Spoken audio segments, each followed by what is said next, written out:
ஆண்டவருடைய பிள்ளைகளே, சில நேரங்களில் நமக்கு முன்பாக நிற்கிற எதிரிகளையோ இல்லை நமக்கு முன்பாக நிற்கிற பிரச்சனைகளையோ சந்திக்கிறதற்கு நம்முடைய கையிலே தேவையான எதுவுமே இல்லாமல் இருக்கலாம்.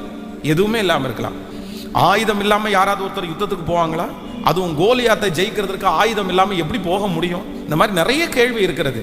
ஆனால் வேதம் சொல்லுகிறது, நம்முடைய ஆண்டவர் பட்டயத்தாலும் ஈட்டியினாலும் ரட்சிக்கிறவர் அல்ல.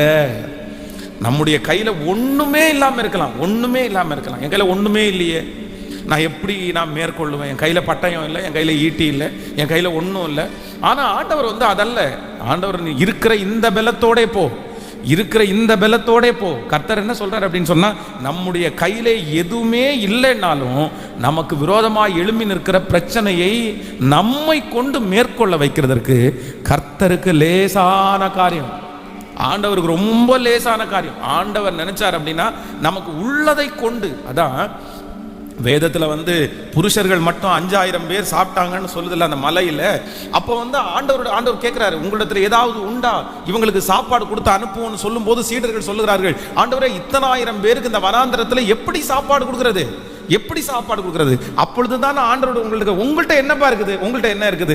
உடனே ஒருத்தர் சொல்றார், இங்கே ஒரு சின்ன பையன் இருக்கிறான், அவன் கையிலே 5 அப்பங்களும் 2 மீன்களும் உண்டு, 5 வார்கோதுமை அப்பங்களும் 2 மீன்களும் உண்டு அப்படின்னு சொல்றாங்க. உடனே ஆண்டவர் என்ன சொல்றாரு அப்படின்னு சொன்னா, பரவாயில்ல, இருக்கிறது 15000 பேர் இருக்கிறாங்க, ஆனா கையில இருக்கிறது 5 அப்பமும் 2 மீன் தான். ஆனா ஆண்டவர் என்ன பண்றாருன்னா, அந்த 5 அப்பத்தையும் 2 மீனையும் எடுத்து ஆசீர்வதித்து இப்பொழுது எல்லாருக்கும் பந்தி உட்கார வச்சு 50 பேரை உட்கார வச்சு எல்லாருக்கும் கொடுங்கன்னு சொன்ன உடனே எல்லாரும் திருப்தியாய் சாப்பிட்டு 12 கூட நிறைய மிச்சம் எடுத்தாங்களாமா.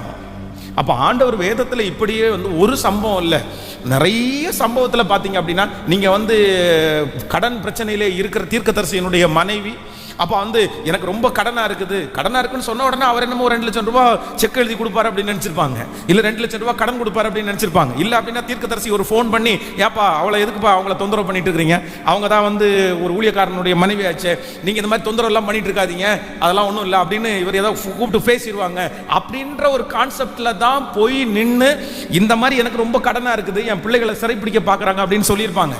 ஆனால் தீர்க்கதரிசி என்ன சொல்கிறார் அப்படின்னு சொன்னால், நான் யார்கிட்டையும் கூப்பிட்டு தொந்தரவு பண்ணாதீங்கன்னு சொல்ல போறதில்ல, இல்லைன்னா நான் மேஜிக்ல ஒரு 10 கோடி ரூபாய் உங்களுக்கு கொடுக்க போறதில்ல, இல்லைன்னா ஒரு செக் எழுதி கொடுக்க போறதில்ல. அவர் கேட்ட வார்த்தை என்ன அப்படின்னு சொன்னா, உன்னிடத்தில் என்ன சொல்லுங்க, உன்னிடத்தில் என்ன உண்டு. உடனே அந்த அம்மா அவங்க என்ன சொல்றாங்க அப்படின்னு சொன்னா, இவர் என்னமோ நமக்கு கடனை முடிக்கிற அளவுக்கு என்ன இருக்குன்னு நினைச்சிட போறாரு அப்படின்னு சொல்லிட்டு, கொஞ்சம் எண்ணெயே அல்லாமல், ஒரு குடம் எண்ணெயே அல்லாமல் சொல்லுங்க, வேற ஒன்றும் இல்லை அப்படின்னா, என்னுடைய கடன் ரொம்ப பெருசு, ஆனா எங்கிட்ட இருக்கிறது இவ்வளவுதான் இருக்குது, இதை வச்சு நான் ஒன்றும் பண்ண முடியாது. ஆனா தீர்க்கதரிசி என்ன சொல்றாரு அப்படின்னு சொன்னா, பரவாயில்ல, அதுவே சொல்லுங்க, அதுவே போதுமானது, அதுவே போதுமானது. நீ அயல் வீட்டில் போய், அயல் வீட்டார் எல்லா இடத்துலையும் போய் அநேக வெறும் பாத்திரங்களை வாங்கி எல்லா பாத்திரத்திலையும் நீ ஊற்று அப்படின்னு அனுப்பி விடுறாரு. பார்த்தீங்க அப்படின்னு சொன்னா, அந்த கடனை முடிக்கிற அளவிற்கு ஆசீர்வாதத்தை ஆண்டவர் அங்க தர்றதுக்கு வல்லவரா இருந்தார். அப்போ ஒரு தேவனுடைய பிள்ளை கற்றுக்கொள்ளக்கூடிய ஒரு மிகப்பெரிய பாடம் என்ன அப்படின்னா, நம்மகிட்ட இருக்கிற பலத்தை வச்சு, நம்மகிட்ட இருக்கிற பணத்தை வச்சு, நம்மகிட்ட இருக்கிற ஆள் பழக்கத்தை வச்சு நம்முடைய பிரச்சனையை நம்ம எப்பவுமே எதிர்கொள்ளவே கூடாது, எதிர்கொள்ளவும் முடியாது. எங்கிட்ட என்ன இருக்குது இந்த பிரச்சனையை முடிக்கிறதுக்கு, எங்கிட்ட யார் இருக்காங்க இந்த பிரச்சனையை முடிக்கிறது? ஆண்டவரை பொறுத்த வரைக்கும் அது ஒரு விஷயமே இல்லை. அவனுடைய கையிலே பட்டயம் இல்லாதிருந்தும் அவ்வளோ பெரிய பட்டயத்தை பிடித்து வந்திருக்கிற கோலியாத்தை ஆண்டவரால் தாவீதை கொண்டு ஜெயிக்க முடியுமானால், நான் நம்புகிறேன், உங்களுக்கு விரோதமாக இருக்கிற பர்வதம், உங்களுக்கு விரோதமாக இருக்கிற பிரச்சனை மலையை போல இருந்தாலும் ஆண்டவர் இன்னொருத்தரை கொண்டு அல்ல, இன்னொருத்தரை கொண்டு அல்ல, இன்னொரு காரியத்தை கொண்டு அல்ல, இதை கொண்டு அல்ல, உங்களை பலப்படுத்தி, உங்களுக்கு சகாயம் செய்து, உங்களுக்கு ஞானத்தை கொடுத்து, உங்களை உற்சாகப்படுத்தி, உங்கள் கையின் பிரயாசத்தை ஆசீர்வதித்து அந்த காரியத்திலே வெற்றி கொடுக்கிறதற்கு என்னுடைய ஆண்டவர் மிக நல்லவர் உள்ள தேவனாய் இருக்கிறார். ஹல்லேலூயா. ஆமோதிக்கிறீர்களா? இதற்கு என்ன அர்த்தம் அப்படின்னு சொன்னா, அடுத்தவங்களுக்கு முன்னாடி நம்ம போய் நமக்கு இல்லைன்னு போய் நிற்க வேண்டிய அவசியம் இல்லை. ஏன்னா எந்த மனிதனையும் பிரகாசிப்பிக்கிற ஒளிதான் அந்த மெய்யான ஒளி. அப்போ நம்முடைய கையில பட்டயத்தை வச்சு ரட்சிக்கிறவர் அல்ல, நம்முடைய கையில பணத்தை வைத்து ரட்சிக்கிறவர் அல்ல, நம்முடைய கையில தாளந்துகளை வைத்து ரட்சிக்கிறவர் அல்ல. நம்முடைய தேவன் யார் அப்படின்னா, நம்முடைய கையில இல்லைன்னாலும் அதை நேர்த்தியாய் முடிக்க பண்ணுவதற்கு, உதவியை அனுப்புவதற்கு கர்த்தருக்கு லேசான காரியம். யாரோ ஒருத்தர் இந்த ஜெபத்துல ஒருவேளை இந்த ஆரம்பத்துல யோசிச்சுட்டே நீங்க இருக்கலாம், என் கையில ஒண்ணுமே இல்லையே. இந்த இடத்துல தாவீதையும் கோலியாத்தையும் கம்பேர் பண்ணி பாத்தீங்க அப்படின்னு சொன்னா அவன் என்ன சொல்லுவான், என்ன இவ்வளோ பெரிய ஈட்டியை பிடிச்சிட்டு வந்திருக்கிறான், நீ வந்து வெறுமனே போய் நிக்கிற, ஒன்றும் இல்லாம போய் நிக்கிற, என்னதான் விசுவாசம்னாலும் ஒரு நியாயம் வேண்டாமா? அவன் அவ்வளோ பெரிய ஆயுதத்தோட வந்து நிற்கும் போது நீ வெறுங்கையா போனா எப்படி? அதுவும் ஒரு கல்லும் ஒரு கவனம் வந்து காமெடியா இல்லை? உன் கையில இருக்கிறத வச்சு நீ என்ன பண்ண போற அப்படின்னு எத்தனையோ பேர் கிண்டல் பண்ணியிருக்கலாம். எத்தனையோ பேர் வந்து இவன் சாகத்தான் போறான் பாருங்க, அவன் அவ்வளவு அந்த ஈட்டி எடுத்து குத்துனாலே இவன் செத்து போயிடுவான், இவன் என்னமோ கள்ள தூக்கிட்டு போயிட்டான் அப்படின்னு எல்லாம் சொல்றாங்க. ஆனா என்னுடைய ஆண்டவர் வந்து அந்த இடத்துல வேதம் சொல்லுகிறது, அவனுடைய கையிலே பட்டயம் இல்லை என்றாலும் கோலியாத்திற்கு முன்பாக கர்த்தர் வெற்றியை கர்த்தர் தந்தார். நான் தீர்க்க தரிசனமா சொல்றேன், இன்றைக்கு இந்த சத்தத்தை கேட்கிற ஆண்டவருடைய பிள்ளைகளை, முன்னாடி நிற்கிற மலையை போன்ற பிரச்சனையை பார்த்து பயப்படாதீங்க, சூழ்நிலையை பார்த்து பயப்படாதீங்க, தேவையை பார்த்து பயப்படாதீங்க, கடன்களை பார்த்து நீங்க பயப்படாதீங்க. ஆண்டவரே என்னிடத்துல என்ன இருக்கு, இந்த பிரச்சனையை மேற்கொள்றதுக்கு என்னிடத்துல என்ன இருக்கு, இந்த போராட்டத்தை தாண்டறதுக்கு என்னிடத்துல என்ன இருக்கு, எனக்கு ஒண்ணுமே இல்லையே, நான் செத்து போறதுதான் வழி, நான் இந்த உலகத்தை விட்டு போறதுதான் வழி, என்னால ஒண்ணுமே பண்ண முடியாதுன்ற ஒரு சூழ்நிலையிலே இருக்கிற ஒவ்வொருத்தரை பார்த்து கர்த்தர் வாக்கு கொடுக்கிறார். அவர் நினைப்பாரே ஆனால் உங்க கையிலே ஒன்றும் இல்லை என்றாலும், பட்டயம் இல்லை என்றாலும், ஆமென், அந்த காரியத்திலிருந்து ஜெயத்தை கொடுக்கிறதற்கு கர்த்தர் வல்லவர். காற்றை காண மாட்டாய், மழையையும் பார்க்க மாட்டாய், ஆனாலும் நம்முடைய பள்ளத்தாக்குகளை தண்ணீரால் நிரப்ப பண்ணுவதற்கு கர்த்தர் வல்லமை உள்ள தேவன். நம்புறவங்க கைகளை மேல தட்டி முழு பலத்தோடு ஆமென் ஆமென். ஏற்ற காலத்துல எனக்காக சகாயம் செய்கிற கர்த்தர். ஹல்லேலூயா. அப்ப எப்பவுமே நம்ம ஒண்ணு மனசுல நினைச்சுக்கணும், என்னுடைய கையிலே இருக்கிறத வச்சு நான் ஒரு கணக்கு போடக்கூடாது. அதற்காக அவசரப்பட வேணும்னு நான் சொல்லலை. சிலருக்கு இப்படி ஒரு பழக்கம் இருக்கும், அப்படின்னா கையில் ஒன்றுமே இருக்காது, ஆனால் என்ன பண்ணுவாங்கன்னா அவங்க போய் பயங்கரமான கான்ஃபிடென்ட்டாக போய் சில காரியத்தில் கை வைப்பாங்க, சில காரியத்தில் முயற்சி எடுப்பாங்க. அப்படி நம்ம எடுக்கக்கூடாது, அது ஆண்டவருக்கு பிரியம் இல்லாதது ஒன்று. அப்படின்னா புத்தி உள்ளவன் கணக்கு பார்க்க கடவன் ஆண்டவர் சொல்லியிருக்கிறார். ஒரு வீடு கட்டுகிறதற்கு முன்னாடி நீ வீடு கட்டணும்னு தோணுன்னா வீடு கட்டிடாத அப்படின்னு ஆண்டவர் சொல்றாரு. வீடு கட்டுறதுக்கு யாராவது ஒருத்தர் சொன்ன உடனே வீடு கட்டிடாதீங்க.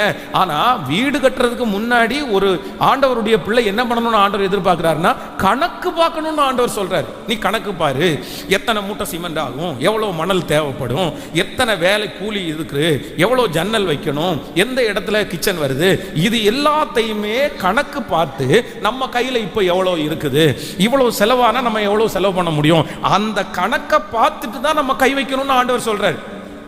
இன்னைக்கு நிறைய பேர் என்ன அப்படின்னா, இந்த விசுவாசம் அப்படின்ற ஒரு போர்வையில நிறைய பேர் அவசரப்படுறவங்க இருக்கிறாங்க. எங்க போன கேட்டா என்ன சொல்லுவாங்க தெரியுமா, அவ்வளவுதான் நான் ஃபெய்த், நான் ஆண்டவர் சொல்லிட்டாரு. ஆண்டவர் என்ன சொன்னாரு, உனக்கு ஒரு வீடு கட்டி தருவேன் என்று ஆண்டவர் சொன்னார். ஆனா வீடு கட்டி தருகிறதற்கு முன்பாக சவர்தரித்தாயா அப்படின்னு ஆண்டவர் கேட்பார். ஆண்டவருடைய தேவாலயத்தை கட்டுவதற்கு தாவீதிற்கு அவ்வளவு ஆசைகளை ஆண்டவர் உள்ளுக்குள்ள வச்சிருந்தாலும் முதல்ல அவர் என்ன பண்றாரு அப்படின்னா, அந்த ஆலயம் கட்டுவதற்கான அந்த பிளானை முதல்ல வாங்குறாரு. அதற்கப்புறம் அதற்கான பொருட்களை அவர் சேகரிக்கிறாரு.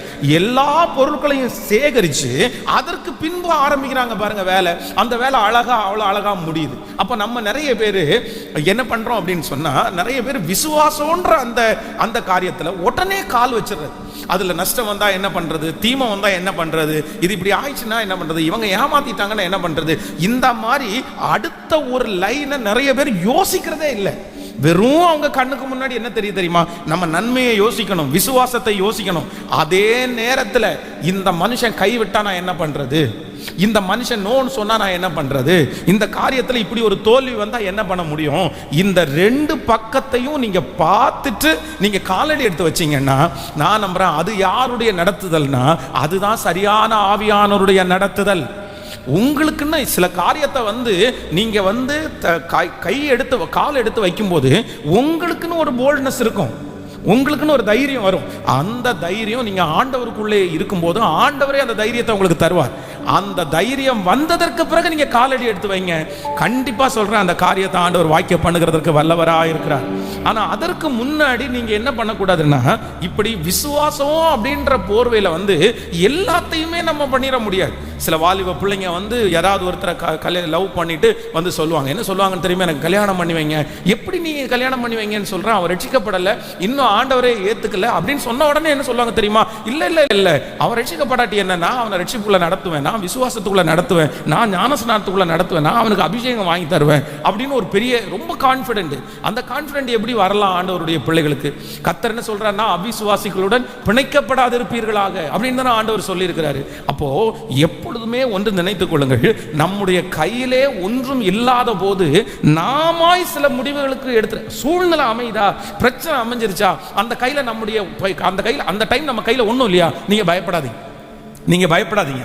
ஏன்னா அந்த சூழ்நிலை நீங்களாக உண்டு பண்ணல, அந்த சூழ்நிலை உங்க தவறுகளினால உண்டாகல, அந்த சூழ்நிலை எதேர்ச்சியா வந்தது. எதேர்ச்சியா வந்த சூழ்நிலையிலிருந்து ஒண்ணுமே இல்லைனாலும் அந்த இடத்திலிருந்து காப்பாற்றுவதற்கு, அந்த இடத்திலிருந்து வெளியே கொண்டு வருவதற்கு கர்த்தர் அவர் வல்லவராயிருக்கிறார், அவர் நல்ல தேவனாயிருக்கிறார். ஆமென். ஒரு விசை கடந்த சில மாதங்களுக்கு முன்பாக திருச்சியிலிருந்து ஒரு அம்மா வந்து ஃபேமிலியா நம்ம இந்த சர்ச்சுக்கு வந்தாங்க. இடைநாள் தான் வந்தாங்க.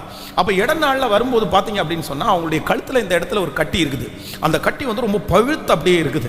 அப்போ அந்த கட்டி வந்து கிட்டத்தட்ட 6 மாதங்களாக இருக்குது. அப்போ 6 மாதங்களாக உடனே நான் அவங்கள பார்த்து கேட்டேன், ஏமா ட்ரீட்மெண்ட் எதுவுமே பண்ணலையா, ஹாஸ்பிட்டலுக்கு எதுவுமே போகலையா? உடனே அவங்க என்ன சொல்கிறாங்கன்னா, இல்லை பாஸ்டர், ஹாஸ்பிட்டலுக்கு போகணும், ஹாஸ்பிட்டலுக்கு போனால் ஆப்ரேஷன் பண்ணணுன்றாங்க, ஆப்ரேஷனுக்கு வந்து கிட்டத்தட்ட 1.5 லட்சம் ரூபாய் செலவாகுன்றாங்க, என் கையில் ஒரு பைசாவும் இல்லை. அதனால நான் ஒரு முடிவெடுத்தேன், ஆண்டவரே கடன் வாங்கி நான் ஆப்ரேஷன் நான் பண்ண மாட்டேன். நான் இப்போ 2 லட்சம் ரூபாய் கடன் வாங்கி நான் ஆப்ரேஷன் பண்ணிட்டு அதுக்கப்புறம் என் வாழ்நாள் முழுக்க நான் கடனை கட்டிட்டு எனக்கு தைரியமே இல்லை.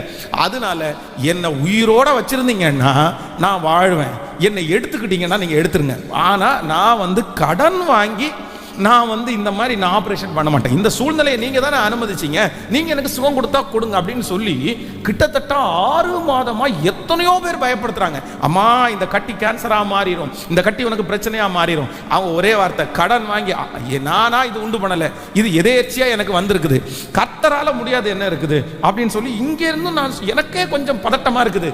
என்ன இவ்வளவு முடியாததுக்கு அப்புறம் ட்ரீட்மெண்ட் பார்க்காம இருக்கிறாங்களே, சரி விசுவாசம், அவங்களுடைய விசுவாசத்தை கர்த்தர் கனம் பண்ணுவார் அப்படின்னு ஜோம் பண்ணி அனுப்புனா, இங்கிருந்து திருச்சி போறதுக்கு உள்ள பஸ்ல போயிட்டு இருக்க அந்த கட்டி உடைஞ்சு சீழ் எல்லாம் ரத்தம் வெளியே வந்து, அங்கிருந்து போன உடனே ஒரு லெட்டர் எழுதுறாங்க, அந்த சாட்சி லெட்டர் எழுதுறாங்க. அவ்வளவு ஆச்சரியமா, பாஸ்டர் ஆண்டவர் இங்கிருந்து போய் சேர்றதுக்குள்ள எனக்கு அற்புதம் செஞ்சுட்டாரு, ஆபரேஷனே இல்லாம கர்த்தரே ஆபரேஷன் பண்ணி அந்த தாயாருக்கு ஒரு விடுதலையை கர்த்தர் தந்திருக்கிறார். ஹல்லேலூயா. அப்போ நான் நம்புறேன், நமக்கு சில சூழ்நிலைகள் வரும். என்ன சூழ்நிலைகள் வரும் அப்படின்னு சொன்னா, கையில ஒண்ணுமே இருக்காது, ஆனா திடீர்னு ஒரு பிரச்சனை வரும். கையில ஒண்ணுமே இருக்காது, ஆனா உடனே ஆண்டவருடைய பிள்ளைகள் வந்து யாரை தேடலாம் அப்படின்னு யோசிக்க கூடாது, எங்க கடன் வாங்கலாம் அப்படின்னு யோசிக்க கூடாது, அதை சரி பண்றதுக்கு என்ன வழின்னு சொல்லி உடனே மனுஷனை தேடி உடனே நம்முடைய கையில இருக்கிறது இல்லைன்னா கடன் எதை வாங்கலாமா நினைக்க கூடாது. ஆண்டவரே இது எனக்கு அறியாமை வந்தது, இதற்கும் எனக்கும் எந்த சம்பந்தமும் இல்லை, அதனால நானா தப்பு பண்ணி இது வந்திருந்தா கூட நான் சொல்லலாம், அப்படி இல்லை. அதனால இந்த காரியத்தை நீங்க தான் செய்யணும்னு ஒப்பு கொடுங்க. நான் நம்புறேன் அந்த காரியத்திலிருந்து ஆண்டவர் விடுதலை கொடுத்து சாட்சியாய் நிறுத்துவதற்கு கர்த்தர் வல்லவராய் இருக்கிறார். அவன் கையில் பட்டயம் இல்லாதிருந்தும் கர்த்தர் ஜெயிக்க கூடிய ஒரு பலனை ஆண்டவர் தந்தார். அந்த தேவன் இன்றைக்கு இந்த உபவாச ஜெபத்திலே அசைவாடுகிறார். உங்களோடு கர்த்தர் பேசுகிறார். கையிலே ஒன்றும் அந்த பட்டயம் இல்லாதிருந்தும் எனக்கு விடுதலை கொடுக்கிற கர்த்தர் வல்லவராய் இருக்கிறார். ஹல்லேலூயா. கைகளை உயர்த்தி ஒரு ஹல்லேலூயா. ஆமென். எத்தனை பேர் ஆமோதிக்கிறீர்கள்? ஆமென். ரொம்ப அழகான ஒரு பாடல் இருக்கிறது. ஏற்ற காலத்தில் அவர் என்னை உயர்த்திடுவார், ஏற்ற நேரத்தில் அவர் என்னை பயன்படுத்திடுவார். ஆமென். சோர்ந்து போகாமல் அவசரப்படாமல் அழைத்தவரின் கரத்தில் அடங்கி இருந்தால் ஏற்ற காலத்தில் அவர் என்னை உயர்த்திடுவார். ஆமென். சேர்ந்து கரங்களை தட்டி பாடி, ஏற்ற காலத்தில் என்னை உயர்த்திடுவார். ஹல்லேலூயா. ஏற்ற காலத்தில் என்னை உயர்த்திடுவார், ஏற்ற வேளையில் பயன்படுத்திடுவார். ஏற்ற காலத்தில் என்னை உயர்த்திடுவார். ஏற்ற வேளையில் பயன்படுத்திடுவார். சோர்ந்து போகாமல் அவசரப்படாமல், சோர்ந்து போகாமல் அவசரப்படாமல், அழைத்தவரின் கரத்தில் நீ அடங்கி இருந்தால் ஏற்ற காலத்தில் உன்னை உயர்த்திடுவார். ஏற்ற நேரத்தில் பயன்படுத்திடுவார். கரங்களை தட்டி ஆமென். ஏற்ற காலத்தில் அவர் என்னை உயர்த்திடுவார். ஏற்ற வேளையில் அவர் என்னை பயன்படுத்திடுவார்.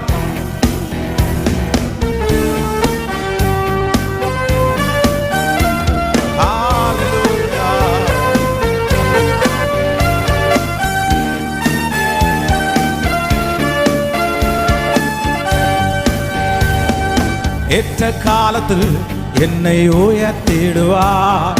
ஏற்ற வேளையில் பயன்படுத்திடுவார். பாடுவோம். ஏற்ற காலத்தில் என்னை உயர்த்திடுவார். ஏற்ற வேளையில் பயன்படுத்திடுவார். சோர்ந்து போகாமல் அவசரப்படாமல், சோர்ந்து போகாமல் அவசரப்படாமல், அழைத்தவரின் கரத்தில் நீ அடங்கி இருந்தால் ஏற்ற காலத்தில் என்னை உயர்த்திடுவார். ஏற்ற நேரத்தில் கைகளை மேல தட்டி சொல்லுவோம்.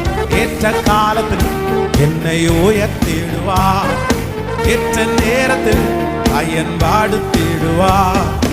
உலக தோற்றம் முன்னே என்னை முன்குறித்தாரே, தாயின் கர்ப்பத்தில் என் கருவை கண்டாரே. உலக தோற்றம் முன்னே முன்குறித்தாரே, தாயின் கருவில் என் கருவை கண்டார். உள்ளங்கையிலே என்னை வரைந்துள்ளார். என்னை உயர்த்துவார். கர்த்தருக்கு காத்திரு. உள்ளம் கையிலே உன்னை வரைந்துள்ளார். உன்னை உயர்த்துவார். கர்த்தருக்கு காத்திரு. ஏற்ற காலத்தில் உன்னை உயர்த்திடுவார். ஏற்ற நேரத்தில் பயன்படுத்திடு. பாடும். ஏற்ற காலத்தில் அவனை உயர்த்திடுவார். ஏற்ற நேரத்தில் பயன்படுத்திடுவார். காலத்திற்கு முன்னே நீ அவசரப்படாதே, கர்த்தர் குறித்த நேரத்திற்கு பொறுமையாய் காத்திரு. காலத்திற்கு முன்னே நீ அவசரப்படாதே, கர்த்தர் குறித்த நேரத்திற்கு பொறுமையாய் காத்திரு. உன்னை கொண்டே தாம் செய்ய நினைத்த திட்டங்கள் எல்லாம் நிறைவேற்றுவார். உன்னை கொண்டே தாம் செய்ய நினைத்த திட்டங்கள் எல்லாம் நிறைவேற்றுவார். ஏற்ற காலத்தில் என்னை உயர்த்திடுவார். பயன்படுத்திடுவார். ஏற்ற காலத்தில் என்னை உயர்த்திடுவார். ஏற்ற நேரத்தில் பயன்படுத்திடுவார். ஹல்லேலூயா, ஹல்லேலூயா. நல்ல ஆண்டவருடைய பிள்ளைகள் ரொம்ப கவனமா நினைச்சுங்க. ஆண்டவரை நீங்க உறுதியாய் பற்றி கொண்டு, ஆண்டவர் என்ன கண்டிப்பாக எனக்கு ஒரு வழியை ஆண்டவர் திறப்பாருன்னு நீங்க காத்திருந்தீங்கன்னு வச்சுக்கோங்களேன், உங்களுக்கான வழியை ஆண்டவர் திறக்காம போகவே மாட்டார். நீங்க முயற்சி எடுக்கிறது தவறல்ல, முயற்சி எடுத்துட்டே இருக்கலாம். நம்ம முயற்சி எடுக்கிறத குறித்து நான் தவறா சொல்லல. ஆனா அதே நேரத்தில் என்ன பண்ண முடியாதுன்னா, டிசைட் பண்ணிடக்கூடாது. தாவீதை குறித்து வேதம் சொல்லுது, தாவீதை ஆண்டவர் அபிஷேகம் பண்ணிட்டாரு. யாரா அபிஷேகம் பண்ணிட்டார் அப்படின்னா, இஸ்ரவேல் தேசத்தினுடைய ராஜாவா அபிஷேகம் பண்ணிட்டாரு. ஆனா இன்னொரு ராஜா உள்ள உட்கார்ந்து இருக்காங்க பாருங்களேன். சவுல் ராஜ்யபாரத்தில் இருக்கிறார். இவர் ஆண்டவர் அபிஷேகம் பண்ணிட்டாரு. ஐயோ, ஆண்டவர் என்ன அபிஷேகம் பண்ணிட்டாரு, இந்த சவுல் இருக்கிற வரைக்கும் நான் ராஜ்யபாரம் பண்ண முடியாது, அவனை அழிச்சிடலாம், அதுக்கப்புறம் நம்ம ராஜ்யபாரம்னு நினைச்சிட்டு தன்னுடைய மாம்சத்துல, தன்னுடைய வைராக்கியத்துல, ஏதோ ஒரு சின்ன மனுஷங்களுடைய ஆலோசனையில எந்த முயற்சியுமே எடுக்கவே இல்லை. எந்த முயற்சியுமே எடுக்கல. அவன் என்ன பண்றான் அப்படின்னு சொன்னா, காத்திருக்கிறான். அவருக்கு கொல்றதுக்குரிய சான்ஸ் வந்ததுக்கு அப்புறம் கூட அவர் என்ன சொல்ல, இல்ல குறுக்கு வழியால நான் போக மாட்டேன், ஆண்டவர் கண்டிப்பா இப்படி போய் சொல்லி குறுக்கு வழியா இந்த மாதிரி ஒரு வழியை திறக்க மாட்டார்ன்றதுல தாவீது ரொம்ப கான்பிடண்டா இருந்தார். நமக்கும் அப்படிதான். இந்த நிறைய பேர் நம்மளை துஷ் பண்ணுவாங்க, நிறைய பேர் நம்மளை அவசரப்படுத்துவாங்க. அப்படி பண்ணலாம், இப்படி பண்ணலாம், அதை தூக்கி இதுல போடலாம், இதை தூக்கி அதுல போடலாம், என்னென்னமோ கவுன்சிலிங் கொடுப்பாங்க. ஆனா நீங்க ஒரு விசுவாசத்துக்குள்ள வந்துட்டீங்க அப்படின்னு சொன்னா ஆண்டவர் உயர்த்துகிற வரைக்கும் எந்த குறுக்கு வழியை நீங்க தேடிடவே கூடாது. அது அவரா செஞ்சுட்டாருன்னு வச்சுங்களேன், நமக்கு எந்த பேர்டனுமே இருக்காது, நமக்கு கஷ்டமே இருக்காது. ஆனா நாம செய்யணும்னு நினைச்சோம்னா கண்டிப்பா நினைக்கிறேன் நம்ம ரொம்ப கஷ்டப்படுவோம். அது நம்ம தலை மேலதான் அந்த பாரம் விடும். அதனால காத்திருக்கிறது அப்படின்றது ஒரு மிகப்பெரிய ஒரு ஆசீர்வாதம். இந்த சத்தத்தை கேட்கிற யாராவது ஒருத்தருக்கு ஆண்டவர் ஏன் வழி திறக்கல, நான் இவ்வளவு காத்திருக்கிறேனே. இல்ல, ஆண்டவர் காத்திருக்கிறவர்களை ஒரு நாளும் ஆண்டவர் கைவிடுகிற தேவனே அல்ல. அதுவும் மிக முக்கியமான ஒண்ணு என்ன அப்படின்னா, இப்ப இருக்கிற காலத்துல இந்த கர்த்தர் அப்படின்ற பேரை சொல்றாங்க பாருங்க, தேவன் அப்படின்ற பேரை சொல்றாங்க பாருங்க. இன்னைக்கு நிறைய பேர் கண்டுபிடிச்சிட்டாங்க. என்ன கண்டுபிடிச்சிட்டாங்க அப்படின்னா, ஆண்டவர்ன்ற ஒரு வார்த்தையை யூஸ் பண்ணிட்டோம்னா நிறைய பேர் சுருண்டுருவாங்கன்னு தெரியும். வேற எதுக்குமே சிலர் அவ்வளவு அழகா அடிபணிய மாட்டாங்க. வேற எந்த வார்த்தையை சொன்னாலும் சிலர் பயப்பட மாட்டாங்க. ஆனா ஆண்டவர்னு சொல்லுங்க, கர்த்தர்னு சொல்லுங்க, கர்த்தர் பேசினார், கர்த்தர் சொன்னார், கர்த்தர் காண்பிச்சார் அப்படின்னு சொல்லுங்க, அவ்வளவுதான். அதுக்கு மேல பேச்சே இல்லை. அவர் நன்மை சொல்றாரா, தீமை சொல்றாரா, அவர் மனசுல இருந்து தான் சொல்றாரா, அவர் ஆண்டவரோட இதெல்லாம் பாக்குறது இல்ல. கர்த்தர்ன்ற ஒரு பேரை வந்தா கழுத்தை கூட கொடுக்கறதுக்கு ரெடியா இருப்பாங்க நிறைய பேர். இதுல ரொம்ப ஜாக்கிரதையா இருக்கணும். கர்த்தர் அப்படின்னு பேசுகிற எல்லாருமே நல்லவர்கள் அல்ல. கர்த்தர் அப்படின்னு பேசுகிறவங்க எல்லாருமே உண்மையானவர்கள் அல்ல. கர்த்தர் அப்படின்ற வார்த்தையில பேசுகிற எல்லா தீர்க்கதரிசிகளையும் உண்மையான தீர்க்கதரிசிகள் அல்ல. வேதம் சொல்லுது, அலங்கத்தை கட்டும் போது நெகேமியாவோட இருந்த ஃப்ரெண்டு, டியர் ஃப்ரெண்டு அப்படின்னா அந்த வேலையில கூட நின்று சப்போர்ட் பண்ணவன் அப்படியே கொஞ்சம் சன்பல்லாத் தொபியாவுடைய பக்கத்துல போயிட்டு வந்தா அவன் கரெக்டா காசு கொடுத்துட்டான், கூலி கொடுத்து. எப்பா அவன்கிட்ட போய் நாங்க சொன்ன எங்க வார்த்தைக்கெல்லாம் அவன் அசைய மாட்டேங்கிறான், அவனுக்கு ஆண்டவர் சொன்னார்னு சொன்னாதான் அவன் அசைவான், அதனால அவன்கிட்ட போய் கண்ணை மூடி தீர்க்க தரிசனம் சொல்ற மாதிரி இந்த மாதிரி உன்னை கொன்று போட வர்றாங்க, ராத்திரியிலே உன்னை கொன்று போட வர்றாங்க, ஆண்டவர் என்கிட்ட பேசினாரு, வா போலாம் அப்படின்னு சொல்லி ஆலயத்துல போய் நம்ம ஒளிஞ்சுக்குவோம் அப்படின்னு சொன்ன உடனே நெகேமியா எதை கண்டுபிடிச்சாராமா, கர்த்தர் அவனை அனுப்பலைன்னு கண்டுபிடிச்சாராமா.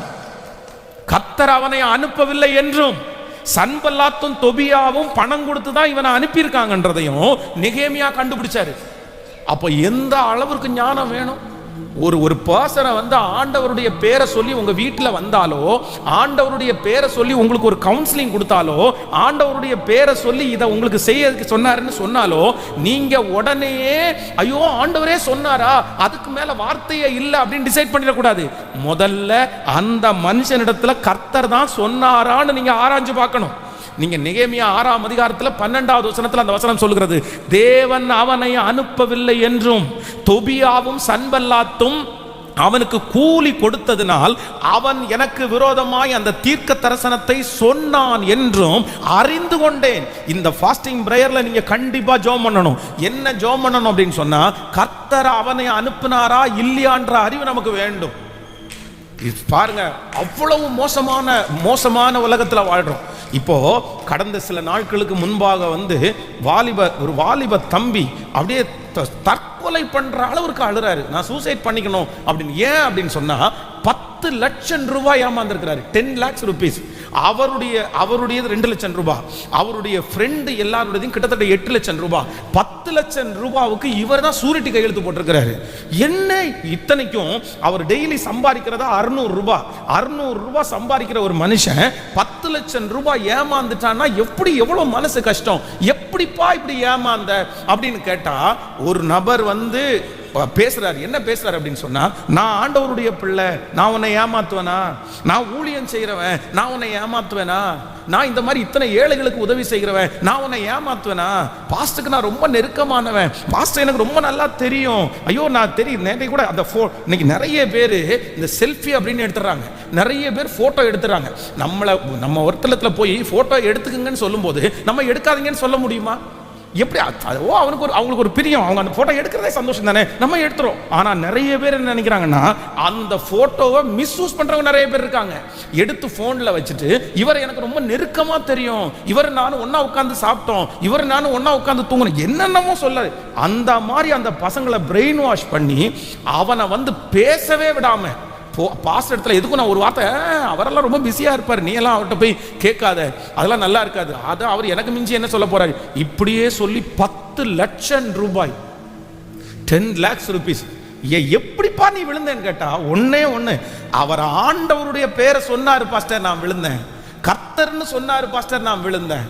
ஏசப்பான்னு சொன்னாரு பாஸ்டர், நான் விழுந்தேன். ஊழியோன்னு சொன்னாரு பாஸ்டர், நான் விழுந்தேன். அப்போ எந்த அளவிற்கு ஆண்டவருடைய பிள்ளைகள் ஜாக்கிரதையா இருக்கணும். இன்னைக்கு ஜெபம் பண்ணுங்க. எதுக்கு ஜெபம் பண்ணுங்கன்னா, ஆண்டவரே நானும் என்னுடைய பிள்ளைகளும் எப்படி ஜெபிக்கணும்னா, எனக்கு விரோதமாய் அந்த தீர்க்கதரிசனத்தை சொன்னான் என்றும், அதான் சன்பல்லாத்தும் தொபியாவும் அவனுக்கு கூலி கொடுத்ததினால் அவன் எனக்கு விரோதமாய் அந்த தீர்க்க தரிசனத்தை சொன்னான் என்றும் அறிந்து கொண்டேன். ஹல்லேலூயா. கர்த்தரிடத்துல கேளுங்க, அப்பா எனக்கு ஒரு ஞானத்தை கொடுங்க, ஞானத்தை கொடுங்க. ஆண்டவர்ன்ற பேரை சொல்லி வர்ற எல்லாரையுமே நான் வீட்டில் எடுத்துடக்கூடாது. ஆண்டவருடைய பேரை சொல்லி வர்ற எல்லாருடைய வார்த்தையும் நான் கேட்க கூடாது. இப்படி நீங்க இன்னைக்கு ஒருத்தரை சொன்ன இந்த சத்தத்தை கேட்கிட்டு கூட நிறைய பேர் இப்படி ஏமாற்றப்பட்டிருக்கிறாங்க. நகையை கொண்டு போய் கொடுத்து அந்த நகை திரும்பி வராம எத்தனை பேர் இருக்காங்க தெரியுமா? எத்தனை கால்ஸ் எனக்கு வந்திருக்கு தெரியுமா? அதை விடுங்க, வாழ்க்கையே கொடுத்துட்டு ஏமாந்தவங்க எத்தனை பேர் இருக்காங்க தெரியுமா? ஏன் அப்படின்னா, ஆண்டவர்னு சொன்ன ஒரு வார்த்தையை நான் நம்பினேன். ஆண்டவர்ன்ற வார்த்தையை ஒரு வார்த்தையை நான் நம்பினேன். அப்போ ஆண்டவர்ன்ற வார்த்தையை யார் சொல்றாங்க, அந்த நபருடைய பின்னணி என்ன அப்படின்றத குறித்து அறியாம நீங்க எந்த நேரத்திலும் என்ன பண்ணிடக்கூடாதுன்னா, அவசரமே படக்கூடாது, அவசரமே படக்கூடாது. கர்த்தர் ஏற்ற காலத்தில் என்னை உயர்த்துவதற்கு கர்த்தர் வல்லவராய் இருக்கிறார். ஹல்லேலூயா. அவராலே செய்ய முடியாதது ஒன்றும் இல்லை. அவர் உங்களுக்கு ஒரு வழியை திறக்கணும்னா அவர் திறக்க முடியும். அவர் வனாந்தரத்தில் வழியை திறக்கிறவர் அல்லவா? அவர் ஒன்றுமில்லாத இடத்திலிருந்து எல்லாவற்றையும் உருவாக்குறவர் அல்லவா? அவரால் செய்ய முடியாத அதிசயமான காரியம் என்று ஒன்று உண்டோ? எவரையும் மேன்மைப்படுத்தவும் பலப்படுத்தவும் அவருடைய கரத்தினால் ஆகும், அவருடைய கரத்தினால் ஆகும். அவர் செய்வதை தடுப்பது யார்? அவருக்கு விரோதமாய் நிற்கிறவர் யார்? அவர் செய்ததை யாருமே தடுக்க முடியாது, யாருமே தடுக்க முடியாது. நீங்களா பாருங்க, நிறைய சிஸ்டர்ஸ் இந்த ஃபாஸ்டிங் பிரேயர்ல நீங்க அட்டெண்ட் பண்றீங்க. ஆனா நிறைய சிஸ்டர்ஸ் இந்த மாதிரி ப்ராப்ளத்துல ரொம்ப பிரச்சனையா இருக்கிறாங்க. கணவன் தன்னை மதிக்கல அப்படின்ற மாதிரி அவங்களுக்கு ஒரு எண்ணம். நான் வீட்டில இருந்து வரும்போது ஒண்ணுமே கொண்டு வரல, நான் நல்ல வருமானத்தை கொண்டு வரல, ஆனா அதனாலதான் இவர் என்ன மதிக்கலன்னு சொல்லி ஏதோ இவங்க ஒரு மனசுல ஒரு பிம்பத்தை கிரியேட் பண்ணி எப்படியாவது என்னுடைய கணவனாருக்கு ஒரு நல்ல பணத்தை கொடுக்கணும்னு நினைச்சு ஒரு பாருங்க அப்படியே ஆலோசனை கொடுக்கும்போது கடனை கொஞ்சம் வாங்கி, அதுக்கு பிறகு அந்த கடனை கட்ட முடியாம யாருக்குமே தெரியாம கிட்னியை போய் வித்துட்டு வந்தாங்க. இன்னைக்கு ஒரு 45 வயசு அவங்களுக்கு இருக்கும். 45 வயசான ஒரு சிஸ்டர் என்கிட்ட அழுறாங்க. என்ன அழுதாங்க அப்படின்னா, அவர்கள் தேவையில்லாம இந்த மாதிரி யாரோ ஒருத்தருடைய ஆலோசனையை கேட்டு நம்பி போய் பணத்தை கொடுத்து அதை கட்ட முடியாம தன்னுடைய கணவனாருக்கு தெரிஞ்சிருமோன்னு சொல்லி அதில் அவாய்ட் பண்றதுக்காக யாருக்குமே தெரியாம கொண்டு போய் அவங்களுடைய கிட்னியை சேல் பண்ணிட்டு வந்தாங்க. இன்னைக்கு அவ்வளோ பலவீனமா வந்தாங்க. ஆனா அந்த கிட்னியை அவங்க வித்ததுக்கு அப்புறம் கூட அவங்களுடைய கடன்ல இருந்து வெளியே வர முடியல, ரெடியாக முடியல. எப்படி? அப்போ ஆண்டவரே ரொம்ப கவனம். நம்மிடத்துல யார் வந்தாலுமே நம்ம என்னவா இருக்கணும்? அவர் கர்த்தர் அனுப்பி இருக்கிறாரா? கர்த்தர் அனுப்பி இருக்கிறாரா? பாருங்க, இளம் தீர்க்கதரிசி, வயதான தீர்க்கதரிசி, கிழட்டு தீர்க்கதரிசின்னு வேதம் சொல்லுது. அப்ப எந்த அளவுக்கு கிழட்டு தீர்க்கதரிசி. ஆனா இந்த இளம் தீர்க்கதரிசி சொல்றா, இல்ல ஆண்டவர் என்ன சாப்பிட்ட கூடாதுன்னு சொல்லியிருக்காரு, நீ அப்படியே திரும்பி வந்துன்னு சொல்லியிருக்கான்னு சொன்னா, இந்த கிழட்டு தீர்க்கதரிசி உடனே கண்ணை மூடிட்டு, அந்த ஆண்டவர் தான் அப்பா என்கிட்ட சொன்னாரு, நீ சீனியரா நான் சீனியரா, என்கிட்ட சொன்னாரு உன்னை கூப்பிட்டு சாப்பாடு கொடுக்கணும்னு சொன்னாரு. உடனே இந்த இளம் தீர்க்கதரிசி என்ன சொல்றானோ, சரி இவர் வயசானவர், இவருக்கு நிறைய அனுபவம் இருக்குது, ஒருவேளை ஆண்டவர் பேசி இருப்பாரோன்னு நினைச்சு இந்த கிழட்டு தீர்க்கதரிசி சொன்னது கர்த்தர் சொன்னதா இல்ல இவனா சொல்றானான்னு அந்த ஐடென்டிஃபை பண்ண முடியாதனால போய் தின்னுட்டு சாப்பிட்டுட்டு இருக்கிற அந்த கிழட்டு தீர்க்கதரிசி எழும்பி தீர்க்கதரிசி திரும்பி சொல்றான், நீ ஆண்டவருடைய வார்த்தையை அற்பமா நினைச்ச, நான் உன்ட்ட சொன்ன இல்ல, நீ எதுக்கு சாப்பிட்ட, நீ போற வழியில செத்துட்ட, சிங்கம் பாத்தீங்கன்னா கொன்றும். இந்த கிழட்டு தீர்க்கதரிசனுடைய வார்த்தையை கேட்டு காரணம் என்ன? அந்த இடத்துல இந்த கிழட்டு தீர்க்கதரிசி என்ன சொன்னாரு? யார் அனுப்பினான்னு சொன்னாரு? சொல்லுங்க சத்தமா, கேட்கல. கர்த்தர் அனுப்பினார், கர்த்தர் அனுப்பினார். கர்த்தர் அனுப்பினார்னு சொல்றது எல்லாமே கர்த்தர் சொல்றது இல்ல. இந்த ஞாபகம் வேணும். இந்த ஞான கத்திரத்துல கேட்கணும். கண்ணை மூடிட்டு யாராவது ஒருத்தர் சொன்ன உடனே இன்னைக்கு பாத்தீங்க அப்படின்னா, கணபதி பக்கத்துல ஒரு சர்ச் இருக்குது, ஒரு நல்ல திருச்சபை. அந்த திருச்சபை கிட்டத்தட்ட ஒரு 30 வருஷத்துக்கு முன்னாடி, ஒரு 25 வருஷத்துக்கு முன்னாடி வச்சுங்களேன், 25 வருஷத்துக்கு முன்னாடி அந்த இடத்தை வாங்குறதுக்காக அந்த சர்ச்சினுடைய பாஸ்டர் ஒரு நல்ல வயதான ஒரு ஊழியக்காரரை கூட்டிட்டு போறாரு. ஜோம் பண்ணுங்க பாஸ்டர், இந்த இடத்துல அட்வான்ஸ் கொடுத்து வாங்கலாமான்னு நினைக்கிறேன்னு கூட்டுவாரு. இவர் அந்த இடத்துல கண்ணை மூடிட்டு என்ன சொல்றாருன்னா, இந்த இடத்தை இருட்டா நான் பார்க்கிறேன் அப்படின்ட்டார். இந்த இடத்த நான் ரொம்ப இருட்டா பார்க்குறேன் அப்படின்னு ஜெபம் பண்ணிட்டு வந்துட்டார். இந்த பாஸ்டுக்கா ஒரே தடுமாற்றம். என்னடா இது, இவர் வந்து ஜெபம் பண்ணிட்டு நம்ம இது கிடைக்குது, அது கொஞ்சம் லாபத்தில் வேற கிடைக்குது, இந்த இடத்துல சர்ச்சு கட்டலான்னு பார்த்தா இவர் கண்ணை மூடிட்டு இருட்டா இருக்குன்னாரு, அப்போ ஆண்டவருடைய சித்தம் இல்லையோ அப்படின்னு குழம்பி போயிருக்கிறார். அப்போ ஒரு பாஸ்டர் சந்திக்கிறார். பாஸ்டர் இந்த மாதிரி ஒருத்தரை கூப்பிட்டு ஜெபம் பண்ண, இந்த மாதிரி இருட்டா இருக்குன்ட்டாரு, என்ன பண்றேன்னு தெரியலன்னு. உடனே அவர் என்ன சொல்றாரு அப்படின்னு சொன்னா, ஏயா கண்ணை மூடிட்டு ஜெபம் பண்ணா அப்போ இருட்டா தெரியாம வெளிச்சமா தெரியும்? அவர் கண்ணை மூடிட்டு தானே ஜெபம் பண்ணாரு, அதனால தான் அவருக்கு இருட்டா தெரிஞ்சிருக்குது. நீ ஏன் அதை குறித்து இது பண்ற? நீ போ, அதை விட்டுரு, நீ போய் அட்வான்ஸ் கொடுத்து கர்த்தருக்கு சித்தம் இல்லைன்னா ஆண்டவரை தடுத்து போடுவாரு, நீ வந்து அதை ப்ரொசீட் பண்ணுன்னு சொல்லி ரொம்ப அழகா அந்த இடத்த வாங்கி அந்த இடத்துல இன்னைக்கு வரைக்கும் கர்த்தருக்குன்னு ஒரு மிகப்பெரிய ஆலயம் கட்டப்பட்டு அந்த இடத்துல ஊழியம் நடக்குது. அப்போ இவங்க யார் சொன்னான்னு சொன்னாங்க? யார் சொன்னா? கர்த்தர் சொன்னார். கர்த்தர் சொன்னார்னா சொல்றாங்க. கர்த்தர் சொன்னார் என்கிற வார்த்தை வந்து இதுல ஒரு ஆண்டவருடைய பிள்ளை தெளிவா இருக்கணும். கர்த்தர் சொன்னது உண்மைப்பா, அது எனக்கு சொன்னாரா, அது எனக்குள்ளதா, அந்த ஞானத்தை ஆண்டவரத்துல கேட்கணும். இது கர்த்தருடைய வார்த்தையா இல்லையா அப்படின்றத நம்ம ஐடென்டிஃபை பண்ணணும். அதான் நான் உங்களுக்கு சொல்லுவேன், ஒரு 15 ஆண்டுகளுக்கு முன்பாக இந்த இடத்துல சர்ச்சை நடந்துட்டு இருக்கும்போது இந்த ரயில்வே கேட்டு தற்கொலை பண்றதுக்காக ஒரு அம்மா வர்றாங்க. இங்க பாட்டு சத்தம் கேட்குது, 21 நாள் உபவாசம் நடந்திருக்கு. அப்ப இங்க வராங்க, வந்து பிரேயர் முடிச்சோன்னா ஓன்னு அழுறாங்க, கத்தி கத்தி அழுறாங்க. ஏன் அப்படின்னு கேட்டா, அவங்களுடைய பொண்ணு வந்து கல்யாணம் பண்ணி கொடுத்து ஈரோடுல அந்த மாப்பிள்ளை வந்து டைவர்ஸ் லெட்டர் அனுப்பிட்டாரு. இன்னொரு 3 நாளைக்குள்ள அவங்களுக்கு டைவர்ஸ் ஆக போகுது. இல்ல அவ்வளவு முடிஞ்சிருச்சு, என் பிள்ளை ஒரு குழந்தையோட வீட்டில் வந்து உட்கார்ந்து இருக்குது, இனி இந்த பிள்ளைக்கு இது சரியாகாது அப்படின்றாங்க. நான் சொல்றேன், இல்லம்மா ஆண்டவர் நினைச்சாருன்னா 24 மணி நேரத்துக்குள்ளே அற்புதம் செய்வாருன்னா. உடனே அந்த அம்மா சொல்லுது, இனி அது நடக்காது பாஸ்டர். ஏன் அப்படின்னு கேட்டா, இன்னும் நான் இங்க வர்றதுக்கு முன்னாடி ஒரு ஊழியக்காட்ட தான் போயிட்டு வந்தேன். அந்த ஊழியக்காரர் என்ன சொல்லியிருக்கிறாருன்னா, நான் உடஞ்சு போன பாத்திரத்தை அவர் கண்ணை மூடிட்டு ஜெபம் பண்ணிட்டு என்ன சொல்லியிருக்காருன்னா, நான் பார்க்குறேன் ஒரு உடஞ்சு போன பாத்திரத்தை பார்க்குறேன், அந்த உடஞ்சு போன பாத்திரத்தை வந்து நிறைய பேர் ஒட்ட வைக்கிறதுக்கு ட்ரை பண்ணுறாங்க, அவரை ஒட்ட வைக்கிறதுக்கு முடியல, இவன் மனசை தேத்திக்கம்மா அப்படின்னு சொன்ன உடனே இந்த அம்மாவுக்கு ஜெபம் பண்ணி சொன்ன வார்த்தை இல்லை, அவ்வளோதான், முடிவே பண்ணிட்டாங்க. கோர்ட்டு முடிவு பண்ணிட்டோ இல்லையோ, யார் முடிவு பண்ணிட்டாங்கன்னா ஊழியக்காரன் சொன்ன உடனே இந்த அம்மா முடிவு பண்ணிட்டாங்க, இனி ஒன்று சேராது. நான் உடனே சொன்னேன், யார் சொன்னா? ஆண்டவர் வந்து தெற்கத்தி வெள்ளங்களை திருப்புவது போல இஸ்ரவேலின் சிறையிருப்பை திருப்புகிற கர்த்தர். என்னால் செய்ய முடியாத அதிசயமான காரியம் ஒன்று உண்டோ அப்படின்னு ஆண்டவர் வந்து இணைக்கிற தேவன், பிரிக்கிற தேவன் அல்ல. தேவன் இணைத்ததை மனிதன் பிரிக்காதிருக்க கடவன். நீங்க ஜெபம் பண்ணுங்க, 21 நாள் ஜெபத்துக்கு மட்டும் வாங்க அப்படின்னு சொல்லி விசுவாசத்தோட, அப்போ அவர் சொன்னது, அப்புறம் அவர் சொன்னது, நீங்க ஏன் அவர் சொன்னதை எடுக்கிறீங்க? அவர் உங்களுக்கு சொல்லலைன்னு வச்சுக்கோங்க. இன்னைக்கு பாத்தீங்கன்னா ஈரோட்டில் ஒரு குழந்தை டைம் அந்த டைவர்ஸ் ஆக வேண்டியது, இன்னைக்கு 2 குழந்தைகளோட குடும்பமா சந்தோஷமா அவங்க வாழ்ந்துட்டு இருக்கிறாங்க. அதனால ஆண்டவருடைய பிள்ளைகளை ரொம்ப கவனமா இருக்கணும். எதுல கவனமா இருக்கணும்னா, கர்த்தர் சொன்னார் என்று சொல்லி யார் உங்கள்கிட்ட சொன்னாலும், இன்னைக்கு நான் ஜெபம் பண்ணிட்டு இருந்தேன், ஆண்டவர் அப்போ உங்களை காமிச்சாரு, இன்னைக்கு ஜெபம் பண்ணிட்டு இருந்த இந்த வசனத்தை ஆண்டவர் சொல்ல சொன்னார், எஸ் சந்தோஷம், ரொம்ப சந்தோஷம். பட் ஆனா அது கர்த்தர் சொன்னாரா, அது உங்களுக்காகத்தான் சொன்னாரா, இல்ல அவங்களுடைய மன பிரம்மையா, இல்ல அவங்க வேணும்னு ஆதாயத்துக்காக ஏதாவது சொல்றாங்களா, இல்லைன்னா எங்கேயாவது கொண்டு போய் அவங்க நம்மளை சிக்க வைக்கிறாங்களா அப்படின்றத ஒரு ஆண்டவருடைய பிள்ளைகள் நீங்கள் வந்து கவனிக்கல அப்படின்னு சொன்னா, கண்டிப்பாக நம்மளை ஏமாத்துறவங்க இன்னொருத்தரா இருக்க மாட்டாங்க. யார் தான் ஏமாத்துவாங்கன்னா, ஆண்டவரை நல்லா தெரிஞ்சு வசனத்தை நல்லா படிச்சு ஊழியத்தை கூட செய்யறவங்களா இருக்கலாம். நம்மளை ஏமாத்தும் போது நமக்கு ரொம்ப கஷ்டமா மாறிடும். அன்னைக்கு நம்ம இந்த மாதிரி இது ஏமாந்ததுக்கு பிறகு, ஐயோ ஆண்டவருடைய நாமத்தை சொல்லி தானே இப்படி நான் ஏமாந்தேன் அப்படின்னு நீங்க ஆண்டவரை குற்றப்படுத்த முடியாது. ஏன்னா ஆண்டவர் ஏற்கனவே சொல்லியிருக்கிறார், நீங்கள் புறாக்களை போல கபடற்றவர்களா இருந்தாலும் பாம்புகளை போல வினா உள்ளவர்களா இருங்கள். பறவையிலே புறாவினுடைய இனம், பறவை இனத்திலே புறா அப்படின்றது வந்து ரொம்ப சாந்தம். யாருக்கும் புறாவை அடிச்சு சாப்பிடலான்னு தோணாது. புறாவை யாருமே அடிக்க மாட்டாங்க, அவ்வளோ சாந்தமானது. ஆனா இருக்கிறதுலே ஊரும் பிராணியிலே ரொம்ப மோசமானது எதுதான்? பாம்பை பார்த்தா படையும் நடுங்கும். ஆனா ஆண்டவர் 2ஐயும் மேட்ச் பண்றாரு பாருங்களேன். ஒரு சைடுல நீ புறாவா இருக்கணும், இன்னொரு சைடுல கேட்கல சத்தமா சொல்லுங்க, அவரும் இந்த எஸ்ட்ரீமாவும் இருக்கணும். சொல்லுங்க, நீங்கள் புறாக்களை போல கவடற்றவர்களும் பாம்புகளை போல வினாவுள்ளவர்களுமா இருங்கள்.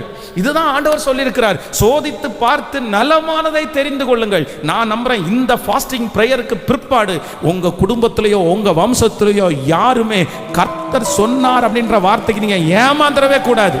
அந்த ஞானத்தை கர்த்தர் இப்பொழுது கரங்களை தட்டும் போதே உங்கள் ஒவ்வொருவருக்கும் கிருபையாய் ஆண்டவர் தருவாராக. கேளுங்க, முழு பலத்தோட அந்த கிருபையை கர்த்தர் தருவாராக. ஹல்லேலூயா.